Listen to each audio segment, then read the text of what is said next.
Okay, so I need to talk about Sheepstealer. I just rewatched episode 1 of House of the Dragon season 3, and I cannot stop thinking about this dragon. Not Vhagar, not Caraxes, Sheepstealer, the brown, ugly one. The one that, according to literally everyone on the internet, a certified crash out saying Buddy was probably in special ed classes on Dragonstone and he doesn't even know Valyrian.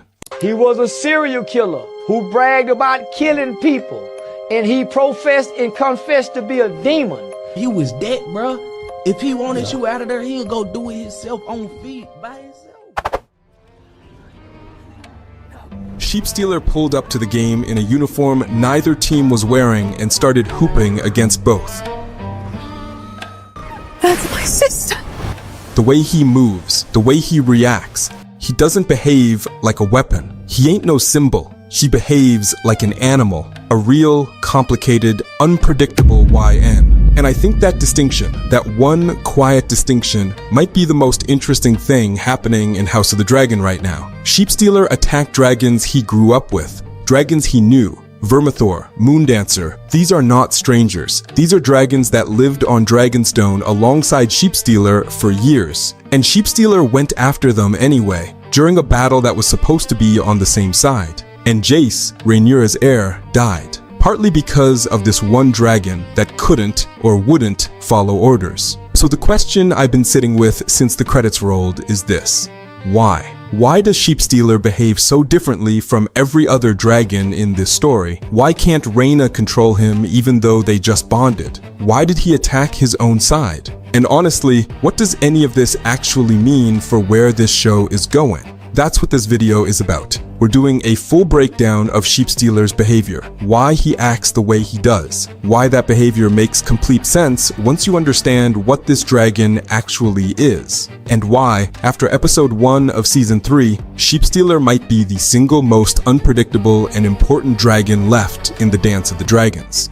Now, let's get into it. Start with what actually happened, because I want to make sure we're all looking at the same thing before we start pulling it apart. The Battle of the Gullet. Rhaena is riding Sheepstealer, her first time ever riding any dragon, by the way, which is already a lot, and things go wrong almost immediately. Sheepstealer responds to Dracarys, burns the Triarchy ships. Great, that's what you want. And then it just keeps burning. Everything, including ships it wasn't supposed to touch. And then Vermithor and Moondancer, Jace's dragon and Baela's dragon, they get involved. There's a collision of chaos, and Jace doesn't survive it. Now, if you watched that and thought, okay, dragon went crazy in battle, tragic accident, that's war, I understand that read. But I think it misses something really important about why this specific dragon behaved this specific way in this specific moment. Because this wasn't random. It wasn't just battlefield chaos. It was the entirely predictable result of a fundamental misunderstanding about what kind of creature Sheepstealer actually is. In the books, and the show pulls from George R.R. Martin's Fire and Blood here, Sheepstealer was originally tamed by a girl named Nettles. And the way Nettles did it is genuinely remarkable. She didn't try to claim the dragon. She didn't jump on its back and hope for the best. She showed up every single day with sheep for weeks. She just fed it. She made herself a familiar, non-threatening presence. She let the dragon decide when it was ready. That's not conquest. That's relationship building. Patient, quiet, unglamorous relationship building with a creature that had every reason to distrust humans and no reason to accept one. In the show, the bonding between Rhaena and Sheepstealer flips this dynamic in a really telling way. It's Sheepstealer who brought his Vhagar some barbecue goat and the dragon fire to crispify the meat to tendernism, not the other way around. And look, on the surface, that sounds sweet. The dragon sensed she was hungry and fed her. That's a bond, right? But think about what that actually means in terms of power. If the dragon is feeding you, the dragon is the one in control of this relationship. The dragon is is the one deciding what happens and when. Rhaena didn't earn Sheepstealer's trust through patience and consistency the way Nettles did. She received it, almost as a gift, on Sheepstealer's terms. And you can feel that imbalance in every scene they share. When Sheepstealer responds to Rhaena, it's because Sheepstealer chose to respond. When he doesn't, like in the middle of a battle, with fire everywhere and dragons attacking him from multiple directions, there is nothing Rhaena can do to override that choice. Because she never established the kind of control that comes from the ground up, she has a bond, she doesn't have command.